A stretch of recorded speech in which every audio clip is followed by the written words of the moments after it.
दौलत प्यासी खून की, ये एक और चित्र है दोस्तों।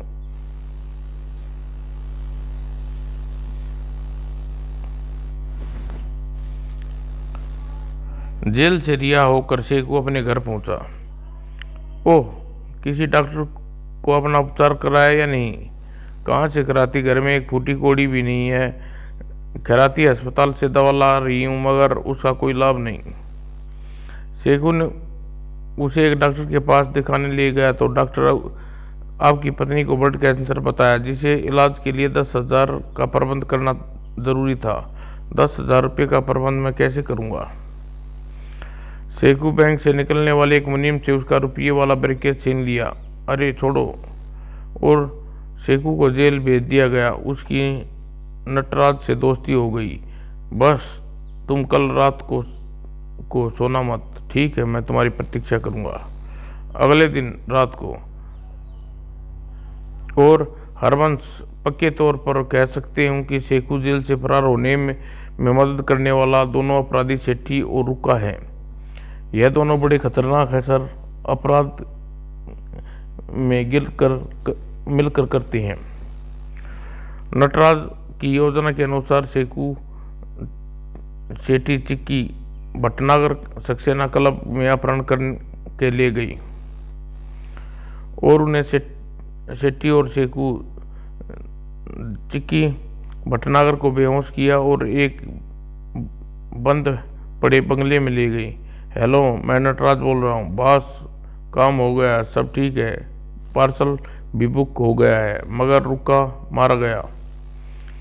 सेठी का फोन सुनने के बाद रज्जू चिक्की भटनागर को रुक्का को मरवा डाला।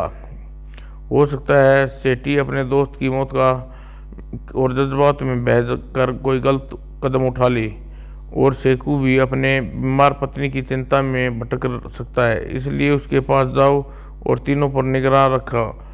तुम्हारे पास रिवॉल्वर है? Yes boss. तुम्हें रज्जू और मेजर कपूर के बंगले की ओर रवाना होना है। Inspector Pandey sub inspector Ranjan को बुला कर आदेश देते हैं। रंजन मुखबरों ने नटराज रुक्का की तलाश में लगा दो। 2 आदमी शेखू के घर पर निगरानी लगा दो। Yes sir. तभी इंस्पेक्टर पांडे को फोन द्वारा सक्सेना क्लब में रुक्का की लाश मिलने की खबर प्राप्त होती है। लगता है डब्बी की पकड़ में आ गया और सोफर को इंस्पेक्टर पांडे भटनागर की कोठी पर ले चला। उधर नटराज एक फोन बूथ के सामने रुककर भटनागर को फोन किया। मिस्टर भटनागर, तुम्हारा बेटा चिक्की हमारे अधिकार में है। उसकी सलामती के लिए जिन 5 बैंकों में तुम्हारे खाते हैं वहाँ 4 लाख निकाल कर पूरा 20 लाख रुपया एक सूटकेस में रखो। पुलिस को खबर करने का मतलब तुम समझते हो। उधर बंगले के मालिक मेजर कपूर अपनी बेटी सुनीता के साथ विदेश से लौट आया और बंगले में पहुंचा जहाँ उनकी झपट चिक्की सेठी से हो गई। लेकिन अगर तुमने हमारे काम में बाधा खड़ी करी की कोशिश की तो। रमन भटनागर ने पुलिस को पांडे और चिक्की के अपहरण की खबर लगी और पांडे भटनागर को आश्वस्त करके पुलिस ने स्टेशन लौटकर सब इंस्पेक्टर रंजन को आदेश दिया। मुझे शक है चिक्की का अपहरण में उन लोगों का हाथ है। रुक्का और सोपर के वस्त्रों में मिली लाश यही इशारा करती है कि तुम भटनागर की निगरानी पर सादा वर्दी में आदमी तैनात कर दो। Yes sir. उधर स्टेट बैंक की निगरानी करते हुए नटराज रमन भटनागर पीए के 5 बैंकों से 20 लाख रुपए निकालता देखता है। उसका पीछा करता है, भटनागर की कोठी पहुंचता है। गाड़ी को थोड़ा आगे ले जाकर रोको। Driver, yes sir. लेकिन भटनागर की कोठी उसी समय जीप उतरते 2 सादा पुलिसधारी को देखकर नटराज वहां से भागकर अपने होटल के कमरे में पहुंचता है। नटराज, अपनी पत्नी के प्रति चिंतित हूँ और एक बार उससे मिलना चाहता हूँ। नहीं शेखू, पुलिस तुम्हारी तलाश में जोरों से है। तुम पुलिस की सरगर्मी कम होने स्वयं को अपनी पत्नी की तुम्हें खबर दूंगा।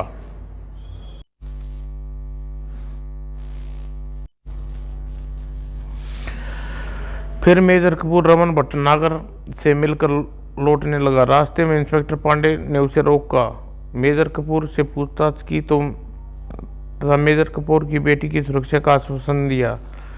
अब आप अपराधी से कहे अनुसार काम करते जाइए। हम अपराधियों के इर्द गिर्द कानून का शिकंजा कसने जा रहे हैं। हम आपके वादा करते हैं कि आपको आपकी बेटी को कोई नुकसान नहीं पहुंचने देंगे।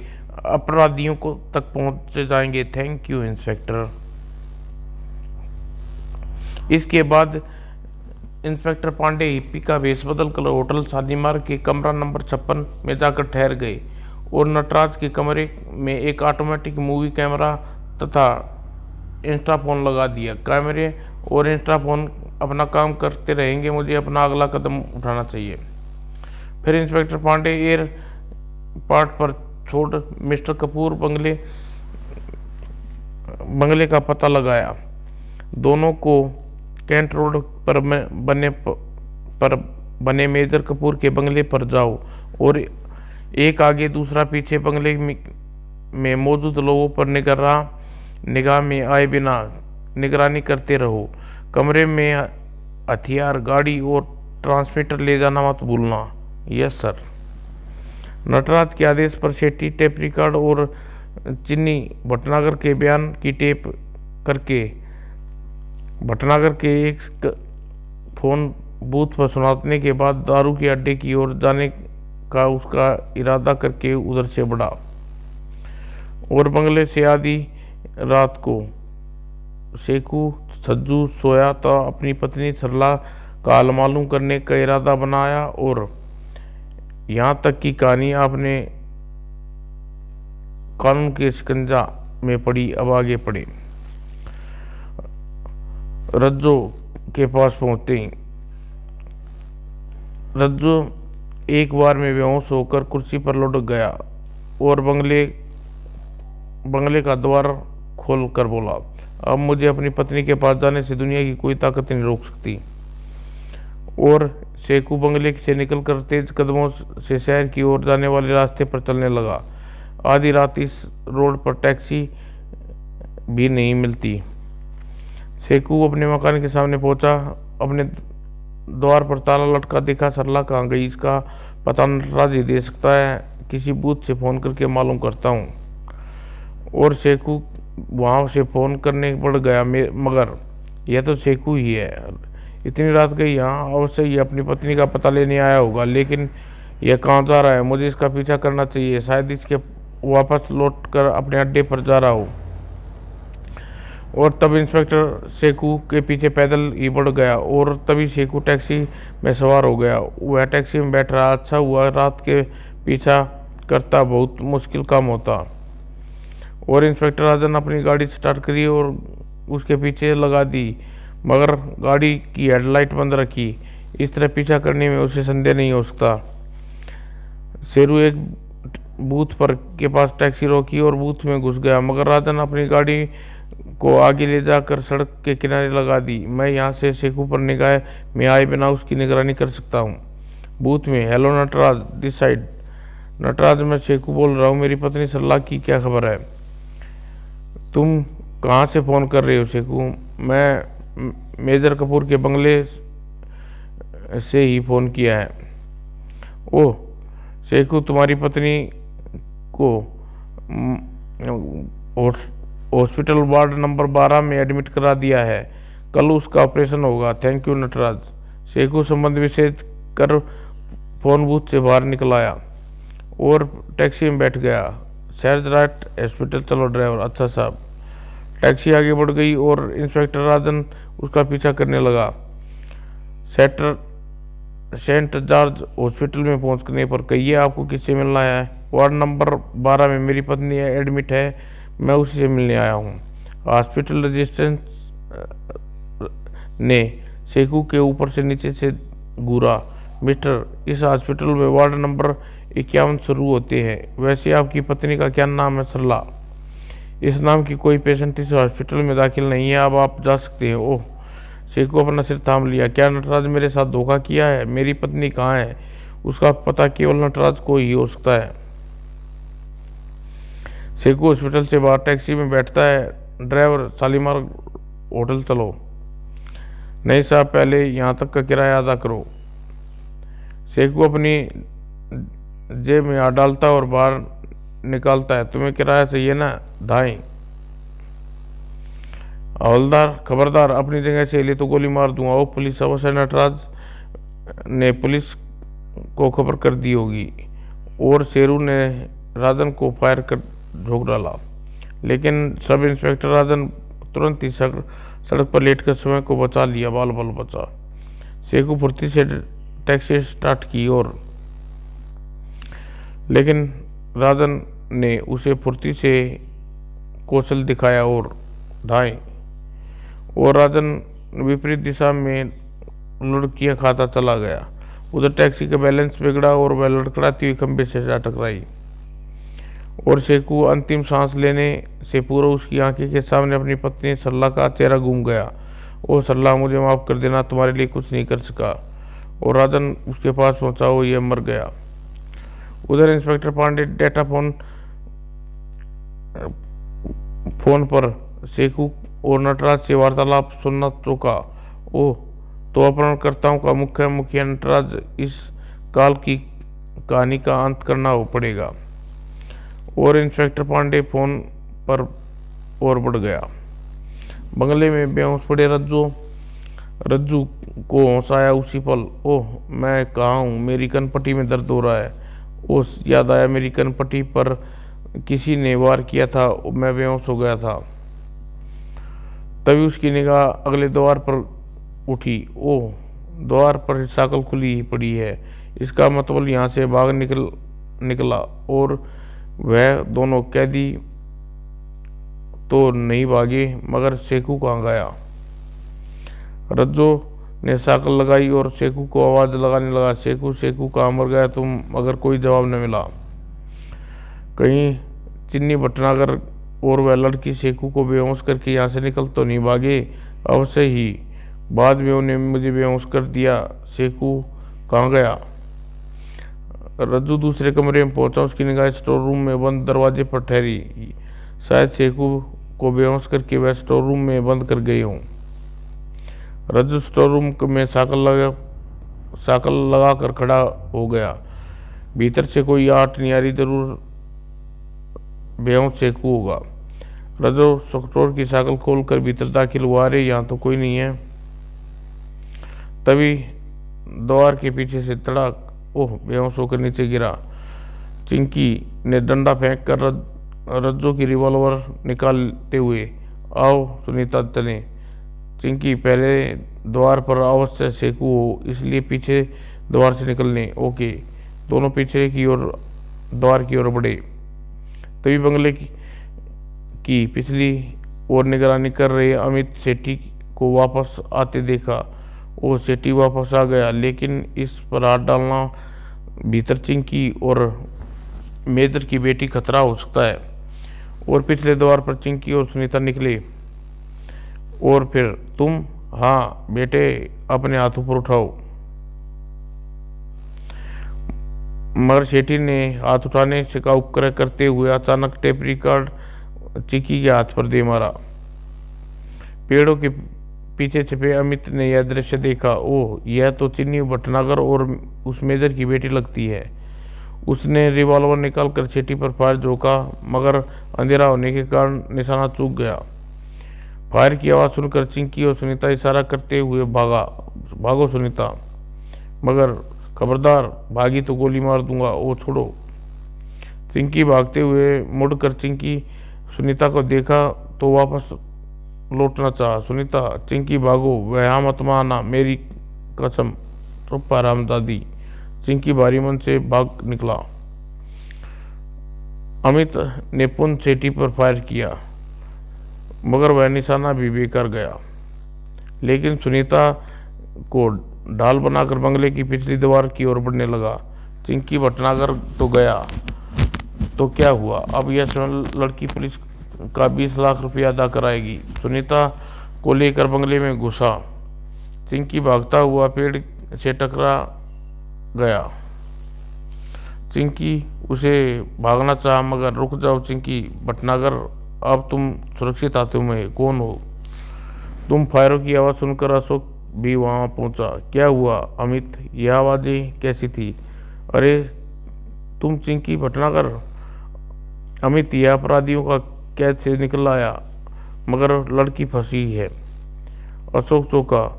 अब तो उन्हें पुलिस की मौजूदगी की खबर लग गई होगी। अमित, तुम चिंकी को सुरक्षित पुलिस स्टेशन छोड़ाओ और वहीं इंस्पेक्टर पांडे को रिपोर्ट भी देना। बंगले में फ़ोन का तार काट देता हूँ ताकि अपराधी अपने बॉस को खबर न कर सके। ओके, जाओ चिंकी। और अशोक बाहर बंगले की ओर जाते टेलीफोन तार काटने चला गया।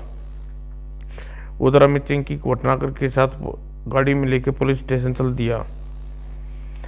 सुनीता को स्टडी रूम में बंद करके सेठी स्टोर में पहुंचा। रज्जू, होश में आओ रज्जू। ओह सेठी, तुम कहाँ? शेखू कहाँ है?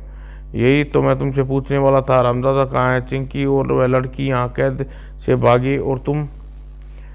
रज्जू ने चौंक कर सेठी की ओर देखा। क्या चिंकी भाग निकला? वो शायद मुझे पर दोबारा वार करके बेहोश करने वाला अवश्य ही चिंकी होगा। रज्जू, पहेलियां मत बुझाओ, सीधी तरह बताओ क्या हुआ? रज्जू दोनों बार बेहोश होने की बात सेठी को बताई। सुनकर इसका मतलब शेखू हमें धोखा देकर भाग गया। उसी धोखे में चिंकी और लड़की भाग निकलने पुलिस को भी शायद शेखू की बंगले के पता बताया हो, लेकिन अभी बाजी हमारे हाथ में है। क्या मतलब? सेठी कुटिल मुस्कुराहट के साथ, लड़की हमारे कब्जे में है, जिसको छुड़ाने में के लिए पुलिस समय हमें 20 लाख रुपया देगी। तुम बंगले की खिड़कियों को अच्छी प्रकार से बंद कर दो। मैं बॉस को रिपोर्ट देता हूँ। ओके। रज्जू अपना काम करने चला गया और सेठी नटराज को फ़ोन करना चाहा, मगर ओह, इसका मतलब पुलिस ने फ़ोन के तार काट दिए। अब दिन के उजाले की प्रतीक्षा करनी होगी। अगली सुबह 6 बजे नटराज ने बंगले पर फ़ोन करना चाहा, मगर ओह, फ़ोन डेड है। लगता है शायद कोई गड़बड़ हो गई है और प्रतीक्षा नहीं करनी चाहिए। और फिर ठक ठक ठक। और मेजर, अभी रमन भटनागर की कोठी पर रुपया लेकर आओ। क्या? लेकिन नटराज के बिना कुछ सुने अपने कमरे में चला गया। थोड़ी देर बाद मेजर कपूर रमन भटनागर के बंगले की ओर रवाना हो गए और ललित उसका पीछा कर रहा था। मेजर कपूर भटनागर के कमरे के भीतर पहुंचे। रमन भटनागर नोटों का सूटकेस खोलकर दिखाया। लीजिए साहब, गिन लीजिए, पूरे 20 लाख है। मुझे क्या दिखाते हैं मिस्टर भटनागर, मैं खुद बेबस हूँ। और मेजर कपूर सूटकेस बंद करके दरबार की ओर बढ़ गया। मेजर, भगवान तुम्हारी बेटी उस दरिंदों के चुंगल से छूट जाए। मेजर कपूर ने नटराज के कमरे का दरवाजे पर दस्तक की। उधर ललित अब तक 56 कमरे में दाखिल हो चुका था। सर, मेजर कपूर रमन भटनागर से रुपया ले आया है और 7 वाले कमरे में दाखिल हो गया। Good news. ललित, अब तुम यहीं रहो, कोई कॉल आएगी तो उसे अटेंड करना। इंस्पेक्टर पांडे पिछली खिड़की की ओर बढ़ गया। नटराज के कमरे में। गुड मेजर, अब तुम बढ़िया काम किया है। 1 घंटे बाद तुम्हारी बेटी भटनागर छोकरे के साथ आज़ाद कर दिया जाएगा। नटराज नोटों की एक गड्डी उठाई और जैसे ही उसे मरोड़ कर खोलना चाह आई, उसने गहर भरी नजरें मेजर को देखा। मेजर, तुमने मुझे धोखा दिया। हाथ ऊपर नीचे एक एक नोट लगा है कर गड्ढा की कागज भरे हैं। अवश्य तुम पुलिस से मिल गई हो। नहीं, मेरा उनसे कोई हाथ नहीं है। अगले ही पल मरने के लिए तैयार हो जाओ मेजर, देखता हूँ पुलिस तुम्हें मरने से कैसे बचाती है। नहीं नहीं, ऐसा नहीं कर सकते।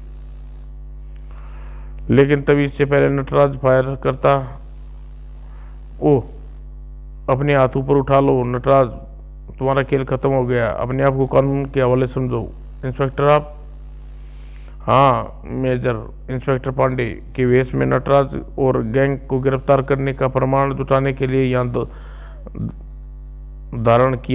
धारण किया था। उसकी रिवॉल्वर उठा लो मेजर। लेकिन तभी नटराज ने कमरे में छलांग लगाई। रुक जाओ नटराज, गोली चला दूंगा। मगर नटराज ने चटकनी खोली और इस द्वार को खोलकर बाहर भागना चाहा, मगर पांडे ने उसकी टांग पर निशाना लेकर फायर किया, लेकिन नटराज लड़खड़ाते जख्मी टांग से, ओह, मुझे गिरफ्तार नहीं कर सकते इंस्पेक्टर। गोली गलियारे में, और वह गलियारे में भागा। इंस्पेक्टर पांडे से निकलकर उसके पीछे लपका। रुक जाओ नटराज, नहीं। अंत में विवश होकर पांडे ने नटराज को फायर किया। गोली नटराज की पीठ में समा गई और लुढ़क कर नीचे गिरा। इंस्पेक्टर पांडे दौड़कर नटराज के पास पहुंचे, उसे देखने लगे। वो मर गया। तभी वहां ललित दौड़ता हुआ पहुंचा। सर, पुलिस स्टेशन से कॉल आई है, तुम यहीं ठहरो, मैं आता हूं, पीटर को भी बुला लो। इंस्पेक्टर पांडे अपने कमरे में पहुंचा। Inspector Pandey here. सर, सब कुछ इंस्पेक्टर, मैं सब इंस्पेक्टर राजन बोल रहा हूं। सेखू के बंगले से भागकर एक टैक्सी वाले को गोली मार दी और उसे भागते पाकर मैंने उसे गोली मार दी। बंगले में चिटकनी लगा, बगने की चिटकनी चिंकी भटनागर निकल भागा, जिसे अमित यहाँ ले आया, मगर मेजर की बेटी कोठी अपराधियों के कब्जे में है। मेजर को बंगले के भीतर अब कितने आदमी हैं? अशोक, अमित की रिपोर्ट के मुताबिक केवल 2 आदमी हैं सर। यहाँ पर होटल में दूसरी मंजिल की गलियारे में नटराज की लाश पड़ी है। सब इंस्पेक्टर यादव को एक एम्बुलेंस के साथ भेज दो। यहाँ कुछ आदमियों के साथ आकर फौरन मेजर के बंगले को घेर लो। Okay sir. कोई खास बात हो तो मुझे ट्रांसमीटर पर रिपोर्ट देना, दैट्स ऑल। और इंस्पेक्टर पांडे से संबंध विच्छेद करके वह सावंत की कोठी कमरे में बढ़ गया। मेजर कपूर के बंगले को चारों ओर से घेरने के बाद सेठी रज्जो पुलिस ने बंगले को चारों ओर से घेर लिया है। अपनी जान की सलामती चाहते हो तो समय को कानून के हवाले कर दो। इंस्पेक्टर रंजन, कई बार वार्निंग देने के बाद भी बंगले के सामने वाली खिड़की खुली। इंस्पेक्टर, पुलिस द्वारा हमारा कुछ नहीं बिगाड़ सकती। मेजर की बेटी हमारे कब्जे में। अगर पुलिस इस निर्दोष की जान की खैर चाहती है तो 20 लाख रुपए उसकी फिरौती के बदले में अदा करे और इस बंगले से 500 गज दूर रहे, वरना हम आत्महत्या कर लेंगे और इससे पहले लड़की की जान लेंगे। उसके बाद खिड़की बंद हो गई। अब क्या किया जाए सर? पांडे साहब को रिपोर्ट करते हैं, फिर जैसा वे कहेंगे वैसा किया जाएगा। इंस्पेक्टर पांडे अभी इंस्पेक्टर यादव उसका काम समझा कर हट रही था। मुझे लगता है राजन की कॉल आ गई। इंस्पेक्टर पांडे ने ट्रांसमीटर ऑन किया। Sir, sub inspector Rajan calling over. Hello, over. Sir, अपराधियों ने पुलिस को मेजर की बेटी के बहाने ब्लैकमेलिंग शुरू कर दिया। उनके पास 7 राज्य में पांडे और सेठी द्वारा 20 लाख रुपये मांगने वाली बात बताई। सुनकर राजन, मेजर की बेटी की सुरक्षा के लिए हमारे लिए अति आवश्यक है। मैं मेजर को नटराज वाला सूटकेस देकर भेज रहा हूँ, उसमें अपराधियों के पास पहुँचा देगा, मगर मेजर का भी ख्याल रखना। Okay sir, over and all.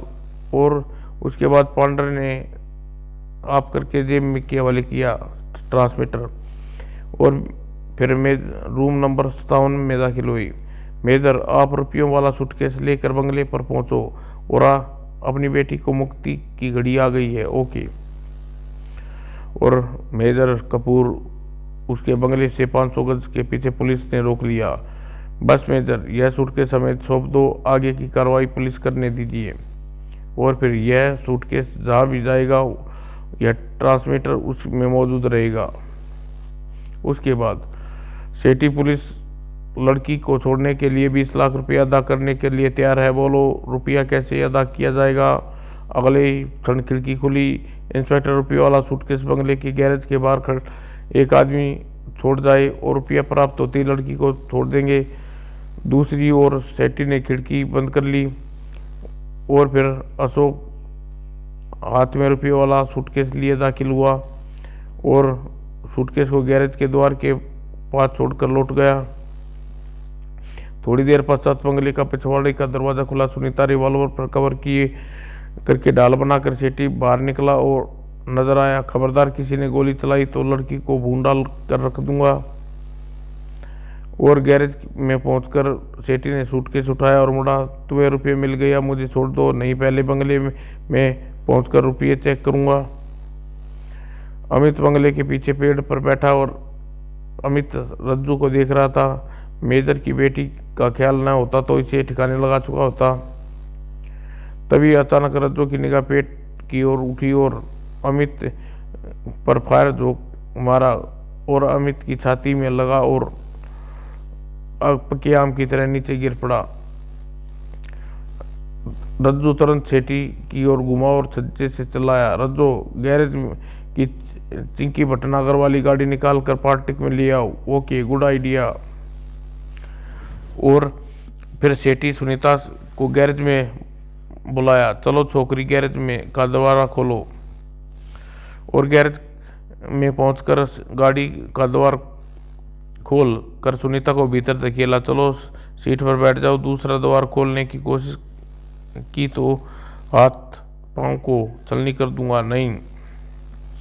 और फिर स्वयं दाखिल हो गया। गाड़ी गैरेज से बाहर निकल चली। सेठी, अगर रज्जू का काम तमाम कर पुलिस को 20 लाख रुपए का मालिक अकेला तू होगा। उधर रज्जू हाथ में रिवॉल्वर थामे बंगले के द्वार की ओर खड़ा था। रज्जू सेठी ठिकाने लगाकर माल लेकर चंपत हो जा। तभी सेठी गाड़ी को स्टार्ट करके वहां पर ले आया। जल्दी से आ रज्जू, आता हूँ। और रज्जू गाड़ी में सुनीता की ओर द्वार के पास आया। गाड़ी के पास पहुंचते ही झुकते हुए हाथ भीतर करके रिवॉल्वर सेठी पर फायर करना चाहा, मगर तभी धाएं और दोनों गोलियां रज्जू के दिल में उतर गई। फिर बिना चीखे वहीं पर ढेर हो गया। सेठी गाड़ी की गति में डालकर तेजी से घुमाया और पूरी गति से उछलकर बंगले के पिछले द्वार की ओर शहर से बाहर जाने लगी सड़क पर डाल दी। गाड़ी रोको बास्टर्ड, तुम खूनी दरिंदे हो तुम। ये छोकरी, चुप कर बैठ जा, वरना तेरा भी वही हाल करूंगा जो अपने साथी का किया। सुनीता उसकी ओर घृणा भरी दृष्टि से देखा। कमीने राक्षस, तू दौलत की खातिर अपने साथी को मार डाला। सेठी भयानक ठहाका लगाया। हा, दौलत के बिना कोई किसी का साथी नहीं होता छोकरी। दौलत पाने के लिए कभी कभी खून बहाना पड़ता है। उधर सेठी को भागते देख पुलिस इंस्पेक्टर राजन कंट्रोल रूम वायरलेस सेट पे सूचना दी। हेलो, एक लाल रंग की फिएट गाड़ी नंबर PBRL 37369 में खूनी एक लड़की का अपहरण करके ले जा रहा है। शहर के सभी नाकों पर चेकिंग की खबर दी जाए। ओके, सूचना नोट कर ली गई। और इंस्पेक्टर पांडे गाड़ी में लगे वायरलेस सेट पर राजन की मैसेज को सुना और ट्रांसमीटर ऑन किया। दूसरी ओर सिग्नल जाने की आवाज़ आने लगी। और फिर इंस्पेक्टर, सब इंस्पेक्टर राजन कॉलिंग ओवर। अपराधी की क्या रिपोर्ट है? सर, अपराधी लड़की को गाड़ी लेकर गाड़ी राजकोट जाने वाली सड़क पर है। ओवर। तुम लोग बैरियर बेंगलुरु रोड की ओर से घेर डालो। उधर निकट जा सकता, वैन निकल सकता है। मैं उस बीच के रास्ते में घेरने की कोशिश करता हूँ। Over. Okay sir, okay and all. Inspector Pandey ने ट्रांसमीटर ऑफ किया। अपनी गाड़ी की गति बढ़ाकर एक अन्य सड़क पर मोड़ दी। वह अवश्य बीच वाले कच्चे रास्ते से गाड़ी निकालकर पुलिस की नाकाबंदी से बचकर शहर से निकलने की कोशिश करेगा। उधर सेठी गाड़ी बहुत तेजी से दौड़ाया जा रहा था। दो बार उसकी गाड़ी मुश्किल से सामने से आने वाली वाहनों से टकराने से बची। सेठी गाड़ी हॉर्न तेज लगातार बजाती जा रही थी। गाड़ियां उसे रास्ता देने लगी थी। फिर सेठी गाड़ी बड़ी कुशलता से कच्चे रास्ते पर घुमा दी और फिर मगर सेठी अपनी गाड़ी के पीछे देखे बिना ही भाग चला। आई। उधर इंस्पेक्टर राजन गाड़ी में लगे ट्रांसमीटर डिटेक्टर पर सुई पर एक विशेष जगह घूमते देखा तो आंखें चमक उठी। ओह, पांडे साहब को सूचित करना चाहिए। हेलो सर, बेंगलुरु रोड पर जाने वाली कच्ची सड़क पर मोड़ गया है। सूटकेस में लगे ट्रांसमीटर सही दिशा संकेत मिल रहे हैं। ओवर, मैं आगे से गिरने जा रहा हूँ, अब वह बच नहीं सकेगा। Over and all. उधर सेठी कच्चे रास्ते पर गाड़ी दौड़ाते देखकर सुनीता, अगर इसे न रोका गया तो यह कच्चे पर गाड़ी उतार ले जाएगा। और रोको गाड़ी, रोको बास्टर्ड। लेकिन सेठी सुनीता के हाथ को झटका धकेला। पर्याट, क्या गाड़ी उठाने का इरादा है? और सुनीता ने सीट को सूटकेस पर उठाया। यह ऐसे नहीं गाड़ी रोकेगा। और गाड़ी के बाहर फेंक दिया। अब देखती हूँ तुम गाड़ी कैसे नहीं रोकते। Oh no. सूटकेस नीचे गिरते ही खुल गया और सेठी गाड़ी रोक पर ब्रेक मार दिए। सुनीता के मुंह पर जोरदार करारा थप्पड़ मारा। सूटकेस बाहर फेंक दिया रामजादी। सुनीता लहराकर सीट के नीचे लुढ़क गई। ओह, रिवॉल्वर, यह रज्जू का है। और सेठी गाड़ी से उतरकर सूटकेस की ओर देखा और पास पहुंचकर नोटों की गड़ियां उठाकर सूटकेस में डालने के लिए झुका। यह 20 लाख रुपए केवल मेरा है। इस दौलत को लड़की को बाहर फेंक कर अपनी मौत को दावत दी है। सुनीता के हाथ में रिवॉल्वर लिए खड़ी बाहर निकली और फिर दाएं दाएं। समाप्त दोस्तों।